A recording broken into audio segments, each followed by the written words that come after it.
Imagine a man, invisible to the world, living in the shadows, until one unexpected act of courage places him in the path of a young girl in danger. What starts as a simple act of kindness awakens something long dormant in him, hope. But as an unlikely friendship blooms, he faces a dilemma. Can he risk trusting someone again? In the midst of chaos, his choice may change everything. How long before the past demands its price? Marco sat under the shade of an old oak tree, the cool breeze offering a brief respite from the relentless heat of the day. The park, with its benches and playground, bustled with families and children, but Marcos felt invisible. His ragged clothes and unshaven face ensured that people kept their distance. He had grown used to it, the stares, the whispered judgments. In his world, isolation had become a shield, a way to protect himself from the sting of rejection. As he watched the children run and play, his mind wandered back to simpler times, when he had a home, a family, a job. But those memories were like ghosts, haunting but unreachable. He let out a deep sigh, shaking off the weight of the past. Suddenly, a commotion near the playground caught his attention. A group of teenagers, perhaps no older than 15, had cornered a young girl near the swings. Marcos could hear their cruel laughter, their taunts growing louder. The girl, no more than 12, looked terrified as she clutched her backpack tightly, trying to shield herself from their words. "Hey! Leave her alone," one of the boys sneered, shoving her lightly. Marcos' heart quickened. He wasn't one to get involved in other people's problems, especially not anymore. But something about the look in the girl's eyes, a mixture of fear and helplessness, struck a chord deep within him. He had seen that look before, in his own reflection many times. Before he could overthink it, Marcos stood up. His body ached from sleeping on the hard ground the previous night, but adrenaline gave him the strength to move toward the group. His steps were slow but deliberate, and with each one, the voices grew louder in his ears. He wasn't sure what he was going to do or say, but he knew he couldn't just sit there. "Hey," he called out, his voice hoarse but firm. The teenagers turned to look at him, their expressions shifting from amusement to surprise. "What do you want, old man?" one of the boys spat, clearly trying to mask his uncertainty. "Leave her alone," Marcos said, his gaze steady. His voice was calm, but there was a seriousness in it that made the boys pause. For a moment, there was silence. The boy who had been leading the taunts glanced at his friends, as if weighing whether it was worth it to escalate the situation. Finally, he muttered something under his breath and motioned for the others to follow him. "Whatever, she's not worth it," he said, kicking the dirt as they walked away. Marcos watched as they disappeared around the corner, their laughter fading into the distance. Only then did he turn his attention to the girl, who was still standing frozen by the swings, her eyes wide with shock. "You okay?" Marcos asked, keeping his voice gentle this time. The girl nodded, though her hands were still trembling as she clutched her backpack tighter. "Thank you," she whispered, her voice small and shaky. "You don't need to thank me," Marcos replied, waving off her gratitude. "They're just bullies. Don't let them scare you." The girl finally relaxed her grip on the backpack and offered a weak smile. "I'm Clara," she said, her voice a little stronger now. "Marcos," he responded, unsure of what else to say. He wasn't used to small talk anymore. For a brief moment, they stood there, an odd pair, Marcos, with his weathered appearance and rough edges, and Clara, young and wide-eyed, but already touched by the harshness of the world. "You shouldn't be out here alone," Marcos added, glancing around the park. "Where are your parents?" Clara looked down at her feet. "My mom's supposed to pick me up soon," she muttered, her tone unsure, as if she wasn't confident that help was coming any time soon. "How about I wait with you until she gets here?" Marcos offered. He didn't know why he said it, but it felt right. Maybe it was the protective instinct kicking in, or maybe he just didn't want to leave her vulnerable again. Clara's face lit up with relief. "Okay," she said quietly, nodding as they moved to sit on the nearest bench. They sat together in silence, but it wasn't uncomfortable. For the first time in what felt like ages, Marcos didn't feel invisible. And that, in itself, was a strange kind of comfort. They sat on the bench for a while, with Clara occasionally glancing around the park, searching for signs of her mother. Marco stayed quiet, feeling the wind tug at his frayed jacket. He wasn't sure why he had offered to stay. Maybe it was the look of relief on her face when he did, or perhaps it was the realization that, after so much time spent on the margins, he could still make a difference, even in the smallest of ways. "Why did you help me?" Clara's voice broke the silence. Marcos blinked, caught off guard by the question. He shifted uncomfortably, unsure how to respond. "I just saw you needed it," he said finally, avoiding eye contact. It wasn't like he'd had a grand plan, he acted on instinct.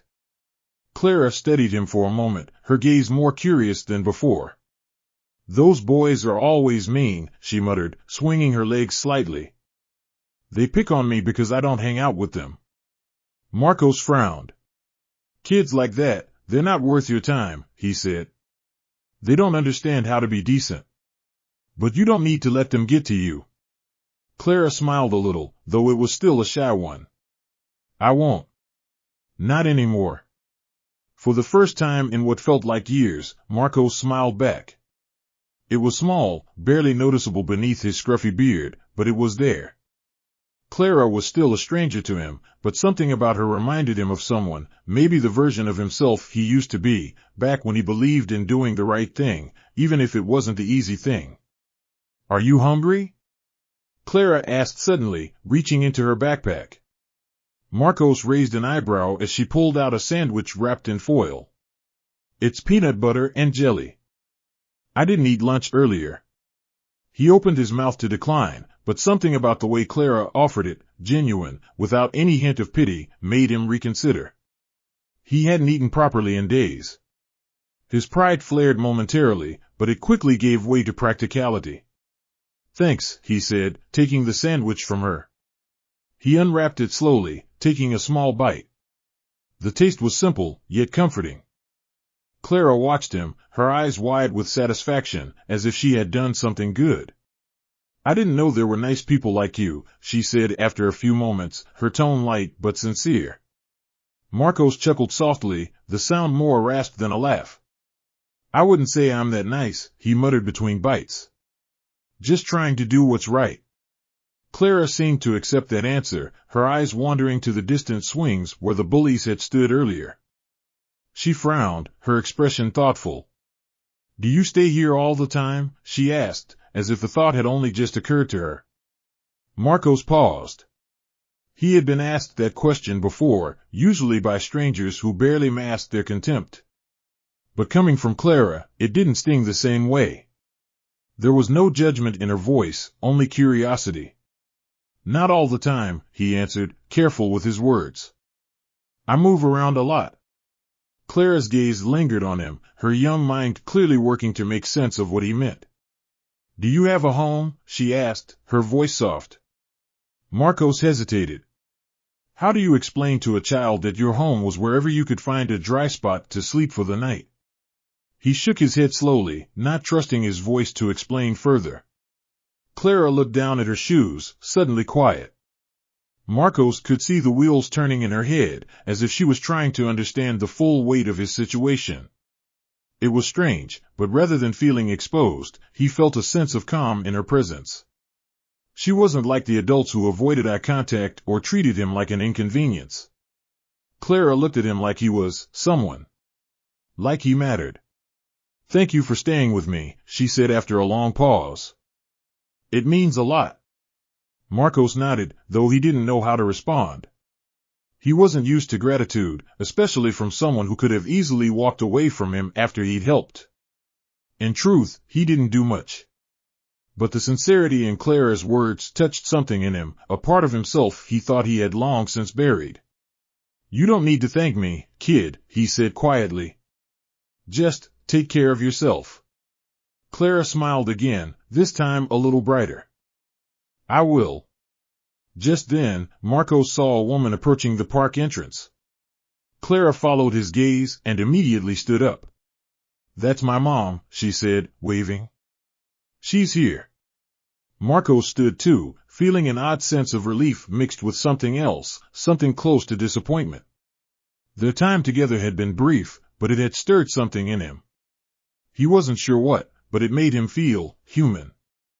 As Clara's mother came closer, Clara turned back to him, her smile lingering. "Maybe I'll see you around?" "Maybe," Marco said, though he knew it was unlikely. He wasn't part of her world, and whatever connection they'd shared today was bound to fade as quickly as it had formed. But as Clara waved goodbye and walked toward her mother, Marcos felt a flicker of something he hadn't felt in a long time: hope. Marcos lingered in the park long after Clara and her mother had left, his gaze fixed on the empty playground. The sounds of the city buzzed around him, but his mind had already drifted somewhere else, somewhere far from the present. Sitting on the bench, he allowed himself to remember a time before everything had unraveled. A time when he had been someone else entirely. It was hard to believe now, looking at the worn, weathered man he had become, but there had been a period when his life had been ordinary, even good. He had a job, a modest apartment, and a small group of friends who were always there for him. The memories came back like a slow, painful wave. He had been an electrician, skilled with his hands and proud of the work he did. His days were filled with purpose, fixing wiring in offices, homes, and businesses, always knowing that at the end of the day, he had earned an honest living. People had respected him back then. He hadn't been invisible. He was part of society, contributing in a way that made him feel valuable. But then things started to fall apart, piece by piece. The company he worked for faced financial troubles, and layoffs swept through like a storm.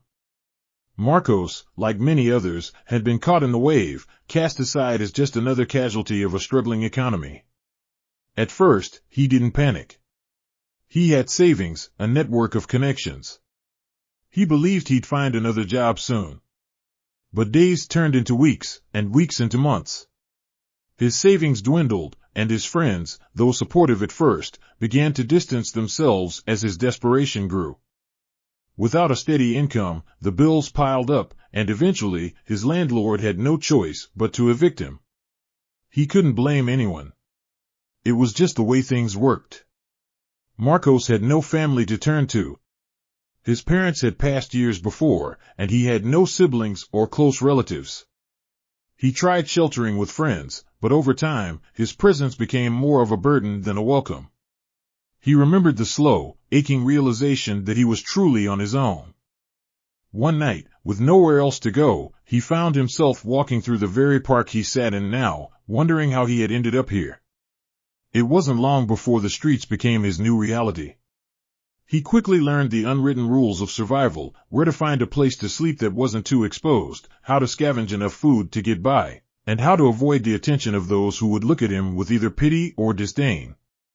The world became a blur of days and nights that bled together, the constant hum of the city serving as background noise to his silent struggle. In the beginning, he thought he would claw his way back. He applied for jobs, reached out to old contacts, tried to get back on his feet. But when you don't have a home, a shower, or even clean clothes, the doors that once opened for you stay tightly shut.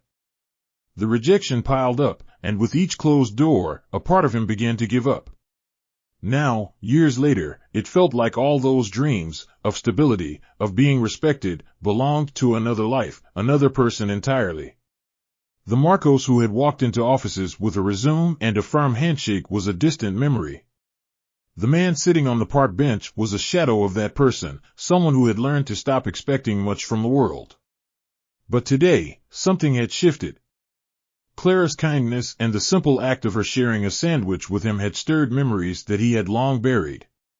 He hadn't realized how much he had missed human connection until she looked at him like he wasn't just a man on the street, but someone worth talking to. It was strange how such a small gesture could have such a profound impact.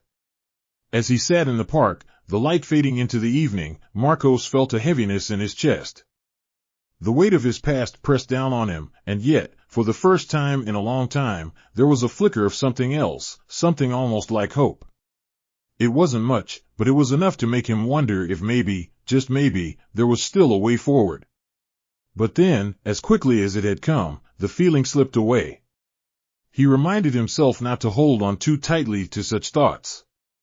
The world wasn't kind to people like him. Clara had been a rare exception, but it was dangerous to expect anything more from the world. He had learned that the hard way. The sun began to set, casting long shadows across the park. Marcos pulled his jacket tighter around him, the cool evening air creeping in. He knew he'd have to find a place to sleep soon, somewhere safe, or at least as safe as he could manage. The streets didn't get any kinder at night. With a sigh, he stood up, his joints aching from the hours spent sitting on the hard bench. He took one last look at the park, then turned and began walking, his mind already returning to the familiar patterns of survival. The memories of the past faded into the background once more, but they didn't disappear entirely. They lingered, waiting, like old ghosts. The next day, Marcos returned to the park. It wasn't intentional, he didn't have any specific plans for his days anymore, but something had pulled him back to the same bench where he'd met Clara. As he sat, the world moved around him as usual, with children playing, families strolling, and people walking their dogs. He sat in the middle of it all, once again feeling invisible. But then, out of the corner of his eye, he saw a familiar figure approaching. Clara was walking toward him, and this time she wasn't alone.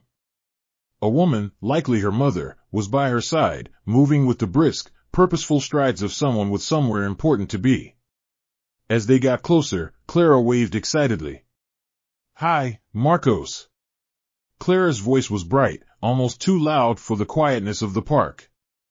Her mother's steps faltered slightly, and Marcos noticed her hesitation as she took in his appearance, his worn clothes, the rough stubble on his face, the general look of someone who had spent too much time on the streets. "Clara, wait," her mother called, her voice carrying a mix of caution and curiosity. She reached out, gently placing a hand on Clara's shoulder. "Is this the man you were talking about?" Clara nodded enthusiastically. "Yeah, Mom. This is Marcos. He helped me yesterday." Marcos rose from the bench, feeling a little awkward. He wasn't used to being part of such interactions anymore. He glanced at Clara's mother, catching the flicker of doubt in her eyes. She looked him over with the same careful scrutiny he had seen 1,000 times before, the look people gave when they were trying to figure out if you were dangerous or just down on your luck. "Hi," Marcos said simply, not sure what else to offer. Clara's mother took a step forward, her expression softening slightly. "Thank you for helping Clara yesterday," she said, her tone polite but still guarded.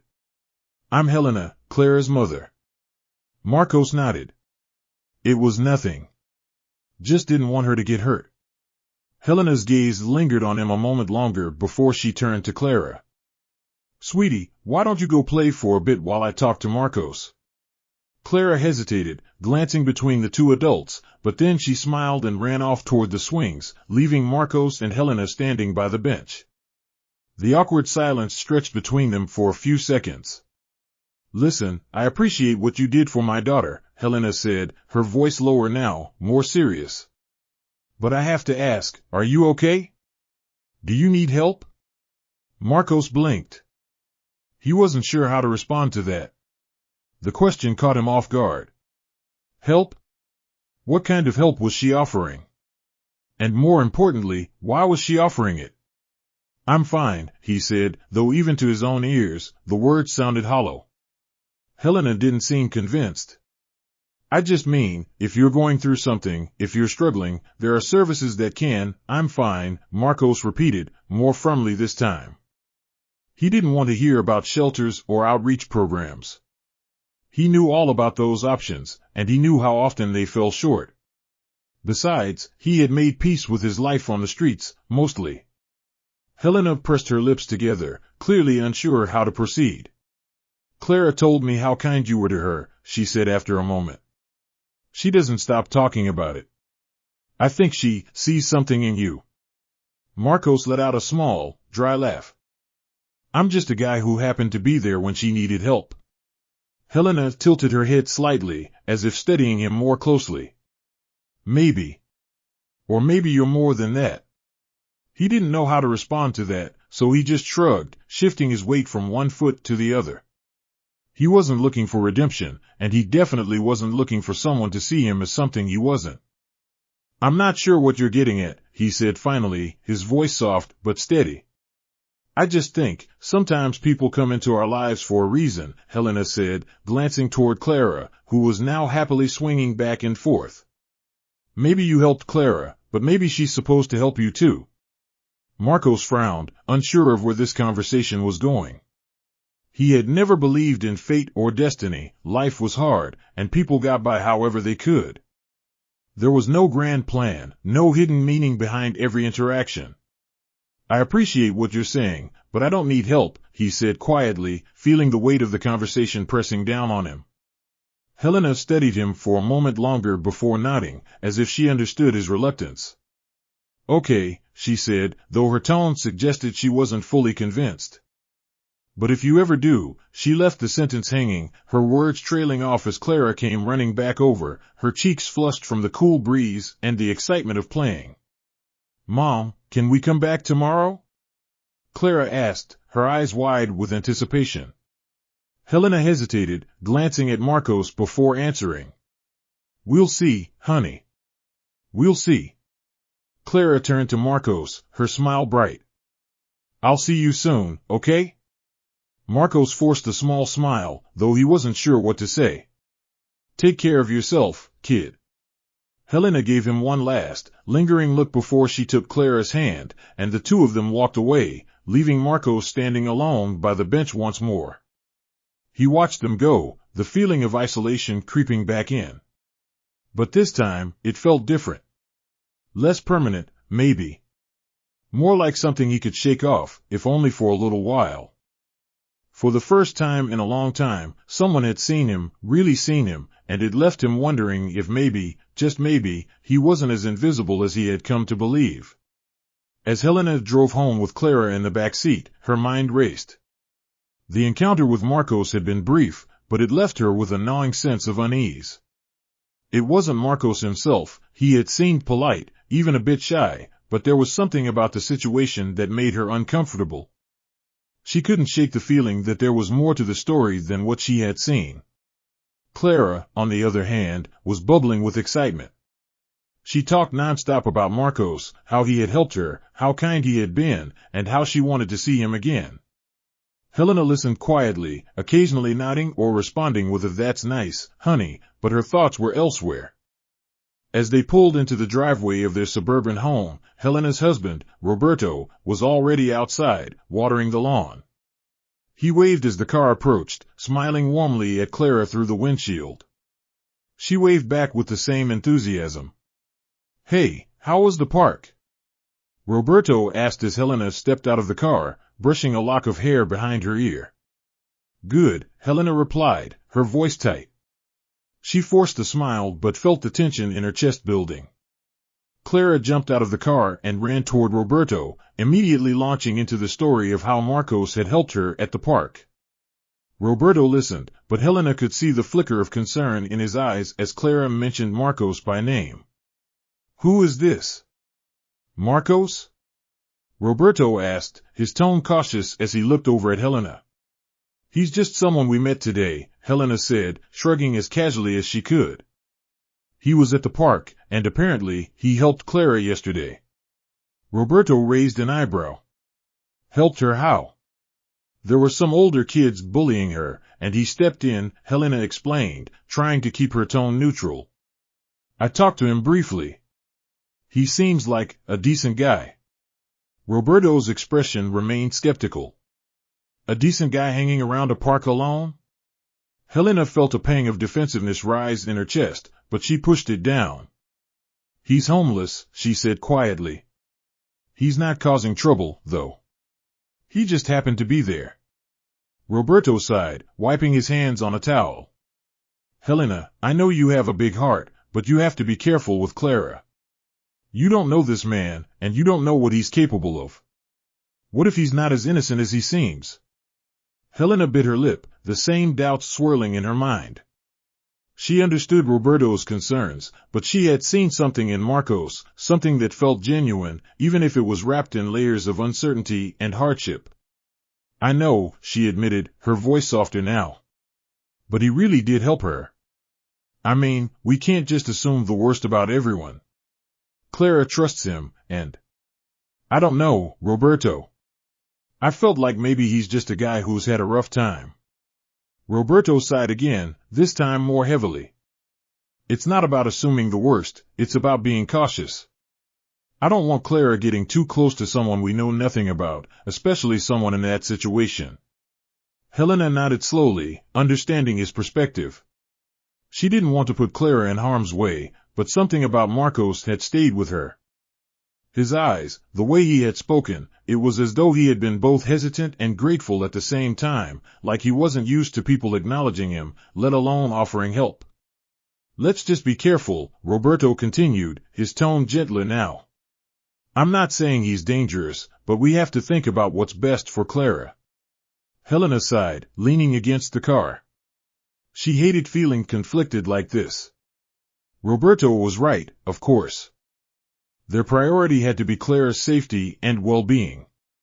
But she couldn't ignore the small voice in the back of her mind, the one telling her that maybe Marcos was someone worth helping. I won't let her go to the park alone, Helena said after a moment. But I'm not going to treat him like a threat, Roberto. I just don't think that's fair. Roberto nodded, clearly relieved by her response. That's all I'm asking. We don't need to be harsh, just smart. They stood in silence for a moment, watching as Clara skipped up the driveway, her mind already elsewhere. Helena felt the weight of the conversation settle in her chest. She knew Roberto's caution came from a place of love, but it didn't stop the doubt from creeping in. Later that night, as they sat at the dinner table, Helena found herself distracted. Roberto was talking about work, but she wasn't fully listening. Her mind kept drifting back to Marcos, to the way he had looked at Clara as though he had been surprised that anyone would care about what he did. There had been no malice in him, no sense of danger. He had been just there. Present. As she cleaned up after dinner and Clara went upstairs to get ready for bed, Helena stood at the sink, staring blankly out the kitchen window.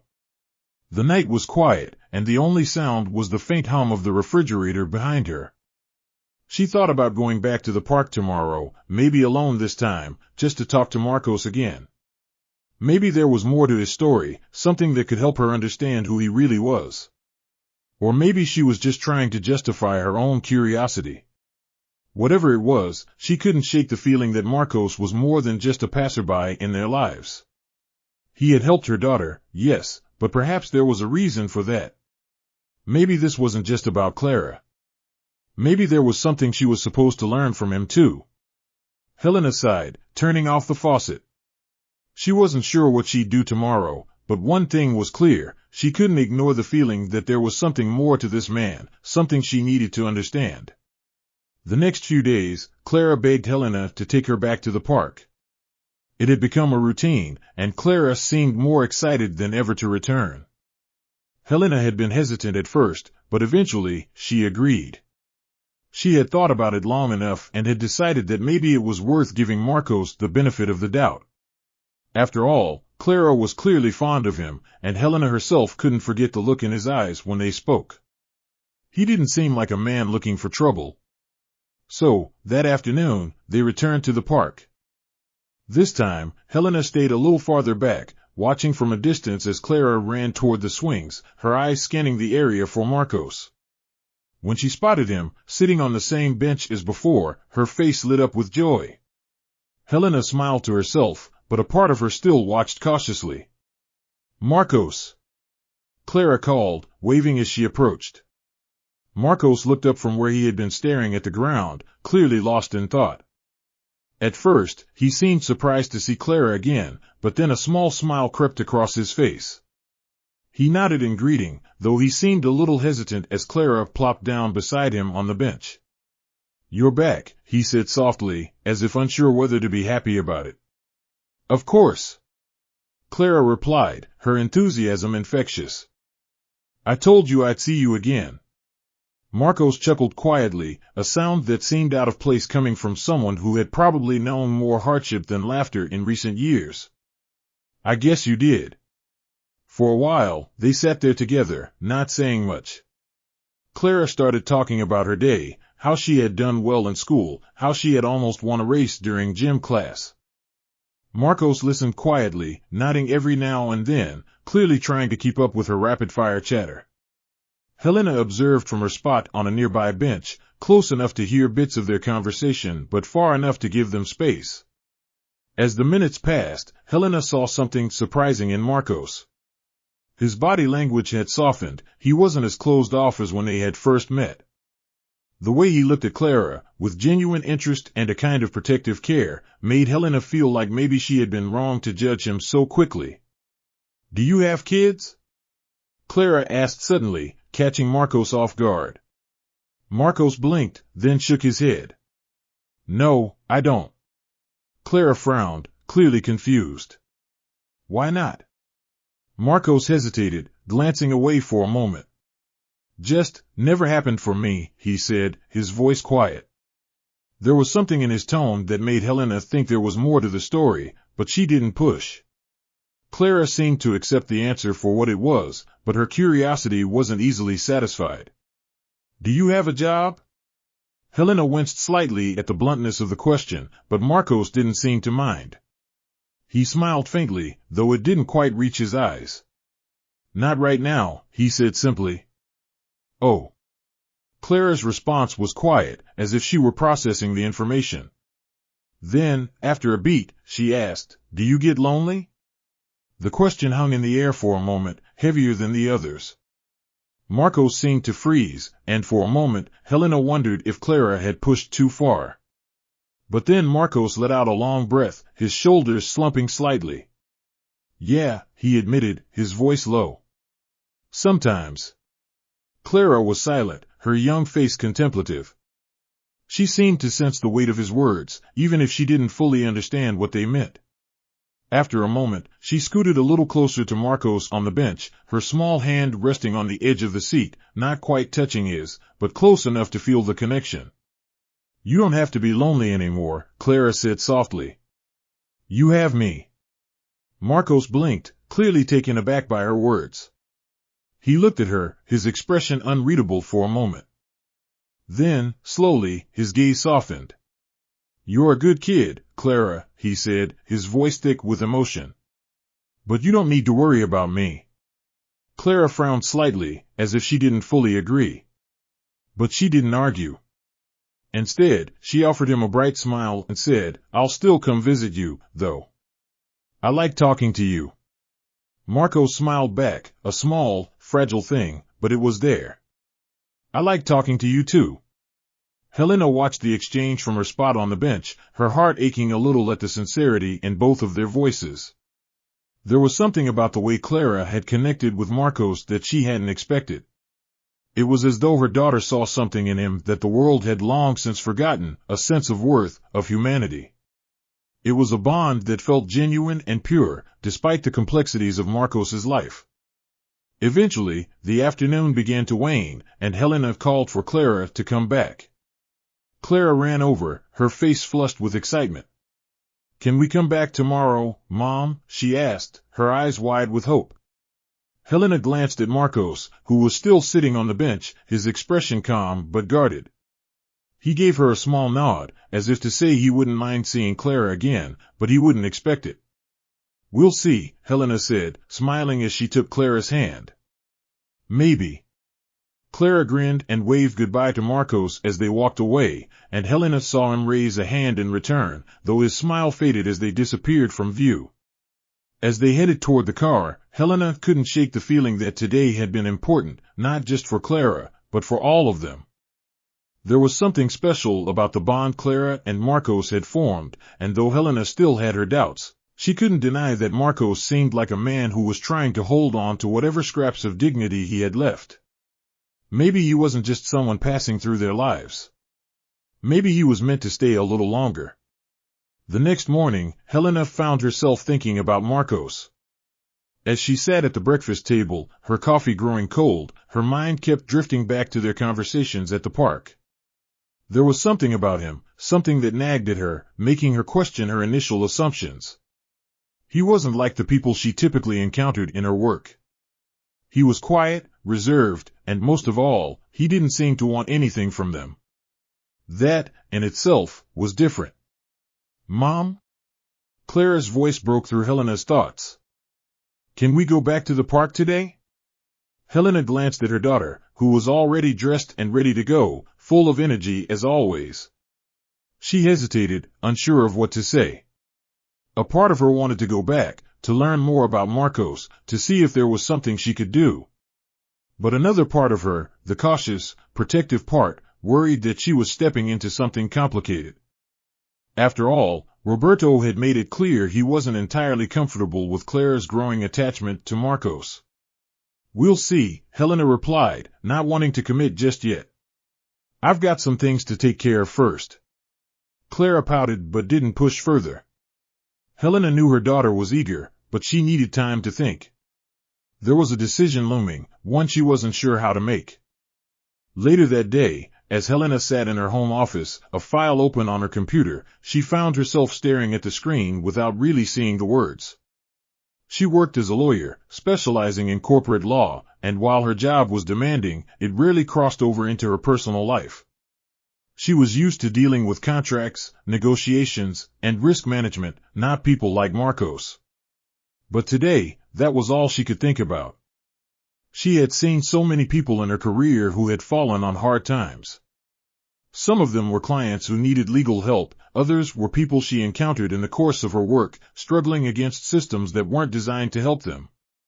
Most of the time, she kept a professional distance, knowing she couldn't get involved in every personal story. But this felt different. Helena sighed, leaning back in her chair. She knew Roberto's concerns were valid. He was worried about Clara's safety, and he had every right to be. But Helena couldn't ignore the feeling that maybe, just maybe, she could help Marcos in a more meaningful way. He wasn't asking for anything, but that didn't mean he didn't need help. The next day, Helena made up her mind. She would go to the park, but this time, alone. Clara had school, and it would give her a chance to speak to Marcos without her daughter's presence complicating things. She needed to know if there was more to him than the surface level she had seen so far. Maybe if she understood his situation better, she could offer something that would make a real difference. When she arrived at the park, it was quieter than usual. The children weren't out playing yet, and the familiar sounds of laughter and chatter were absent. Helena scanned the area, and there he was, Marcos, sitting on the same bench as always, his shoulders hunched, staring out at nothing in particular. Helena approached slowly, unsure of how to begin. She didn't want to come off as intrusive, but at the same time, she wasn't here to make small talk. Marcos noticed her before she could speak and gave a small nod in greeting, his expression neutral but not unfriendly. "Hey," Helena said softly, sitting down beside him. "I wanted to talk to you." Marcos raised an eyebrow, clearly curious. "About what?" Helena hesitated, trying to find the right words.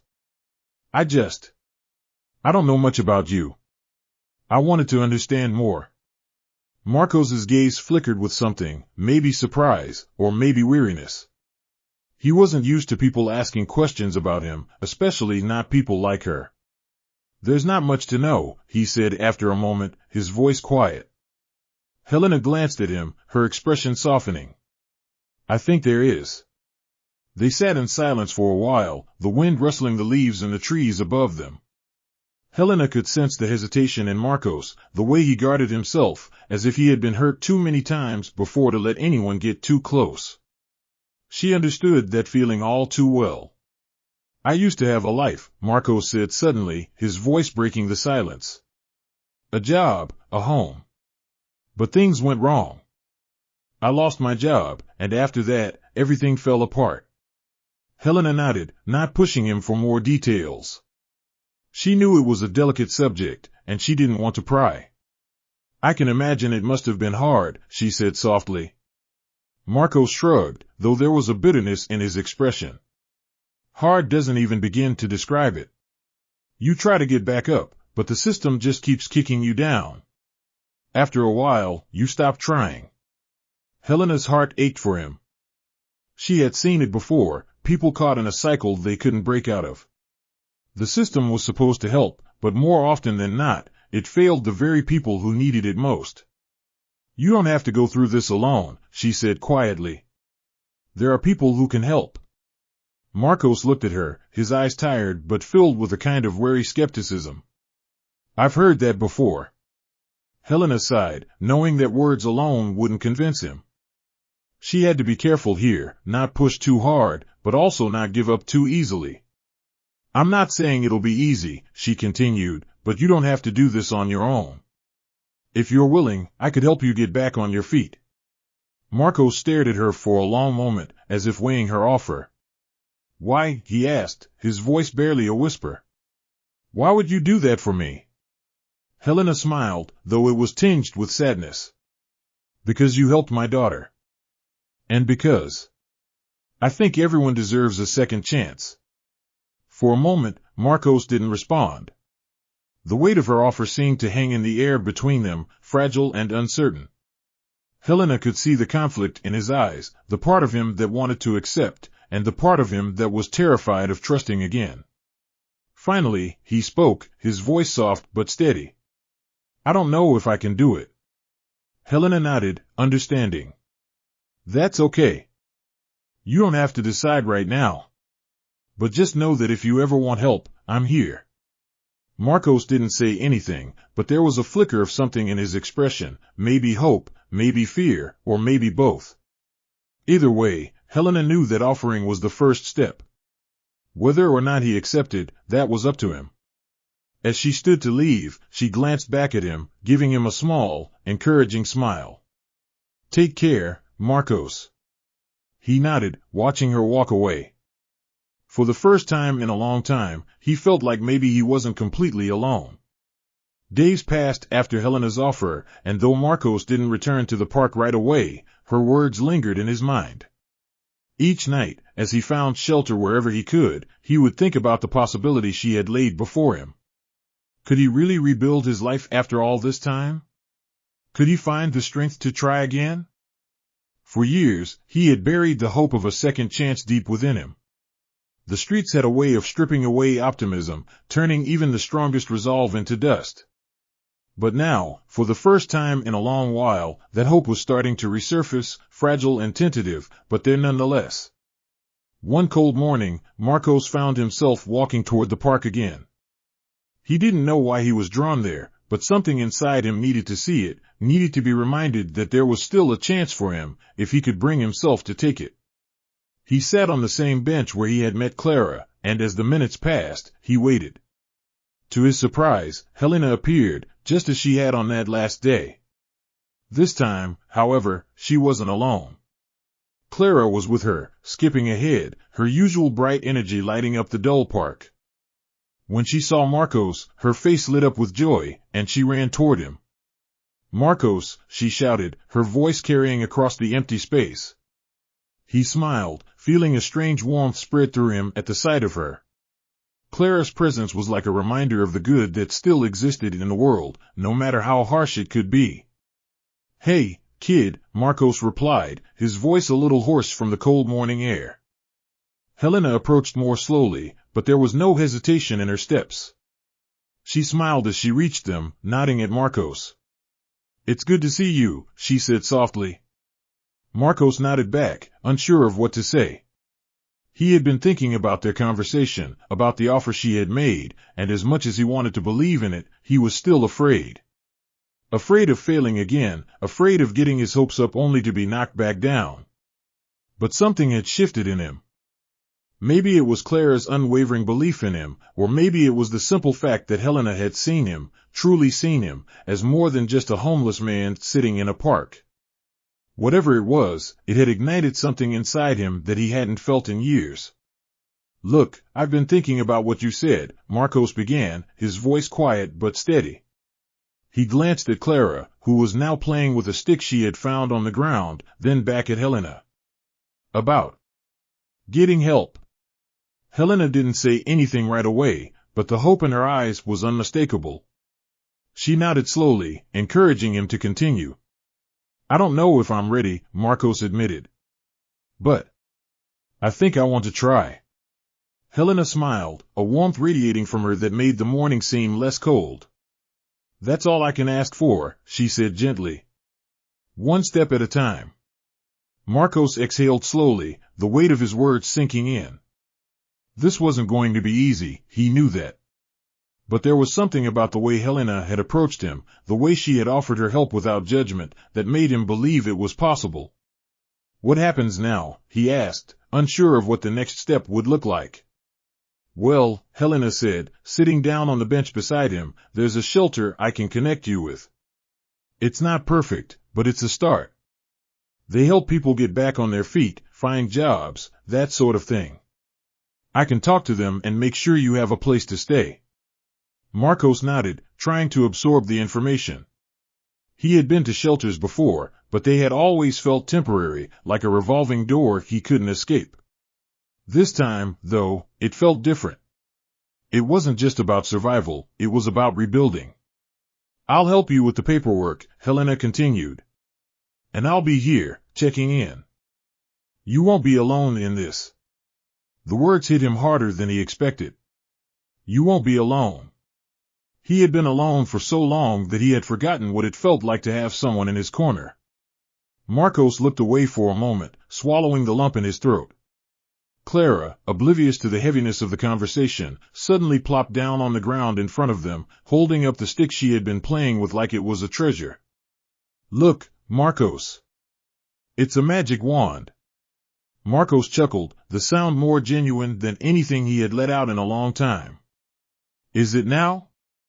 What kind of magic can it do? Clara grinned, her eyes sparkling with mischief. It can make wishes come true. Helena smiled softly, watching the interaction between them. There was something about the way Marcos responded to Clara, the way he allowed himself to engage with her innocence, that reassured her. He wasn't a lost cause. Far from it. Well, Marcos said, leaning forward slightly, I think you've already used it on me. Clara giggled, waving the stick around dramatically. I knew it. They spent the next few moments in light-hearted conversation, the weight of the previous weeks momentarily lifting. Marcos still had a long road ahead of him, but for the first time in a long time, he felt like he wasn't walking it alone. As the morning turned into afternoon, Helena stood up, ready to take Clara home. I'll make the calls today, she said, turning to Marcos. I'll set everything up, and we can start from there. Marcos nodded, his expression serious but hopeful. Thank you, he said quietly, his gratitude evident in every syllable. You're welcome, Helena replied, giving him a warm smile. We'll figure this out together. Clara waved her magic wand one last time before they left, calling out a cheerful goodbye as they walked away. Marcos watched them go, his heart lighter than it had been in years. For the first time in a long time, he allowed himself to believe in something better. Maybe it wouldn't be easy, and maybe there would be setbacks. But as he sat on that bench, watching the world go by, he realized that it didn't matter how many times he had fallen. What mattered was that now, he had someone willing to help him get back up. And that, more than anything, was enough to start again. Stories have the power to transform lives, and if this one moved you, imagine the next ones. Subscribe to the channel to continue this journey of inspiration and reflection. If you have experienced something similar, or if this story brought back a special memory, share it in the comments. Your experience could inspire others. And don't forget to like the video and share it with someone you know will be just as inspired as you.